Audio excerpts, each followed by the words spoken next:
Hi hello मैत्रिणी, good morning. Shri Swami Samarth. मैत्रिणी, ही आहे माझी सकाळची रुटीन. हे बाई बेबी कसं वाकडं दाखवत आहे. मी चाललेली आहे दोघांना पण आज शाळेत सोडायला.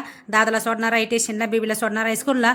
मला काल रात्री यायला लेट झाला, त्याच्यामुळे ना मी सकाळी त्यांना उठवलंच नाही. मीच सोडून आले दोघांना पण. हे पाय इथं ना दादाला आता स्टेशनला सोडलं आणि तशीच पुढे गेले. दादाचं बी आता जरा कॉलेज थोडं लेट होतं, त्याच्यामुळे ना तो लेट गेला आणि इथं बेबीला शाळेत सोडलं. त्याला सोडून आले घरी. चला आता घरी बघते मालक उठले आहेत का नाही, त्यांना पण जायचं आहे.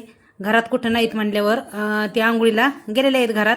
चला त्यांची आंघोळ वगैरे होती तोपर्यंत आहे ना मी त्यांना नाश्ता करते. इथं आहे ना मी थोडे पापड वगैरे तळून घेत होते आणि त्यांना खायचे होते नाश्त्याला पोहे. इथं ना मी पोहे बनवत होते, त्यांना पोहे बनवून दिले खायला आणि ते चाललेले आहेत. त्यांना म्हणलं जावा पटकन, तुमच्यामुळं माझ्या बाकीच्या कामाला पण उशीर झाला आहे. त्यांना पिशवी दिली आणि गेले मी वरती. हँड तर हा रोज आमच्या हात असतो, देवाच लागतो. आणि मी आता चाललेली आहे थोडी बाहेर आणि बेबीला पण स्कूलमध्ये घ्यायला जायचं होतं. मी तर थोडी दुकानात गेले, मला ब्लाऊजला त्याला लावायला ना लेसन ते आणायची होती म्हणून लेस आणायला गेले आणि इथे ना आलेली आहे. बेबीला मी स्कूलमध्ये घ्यायला, त्याची स्कूल सुटलेली आहे. चला मैत्रिणी, भेटू परत नेक्स्ट ब्लॉगमध्ये. तोपर्यंत बाय.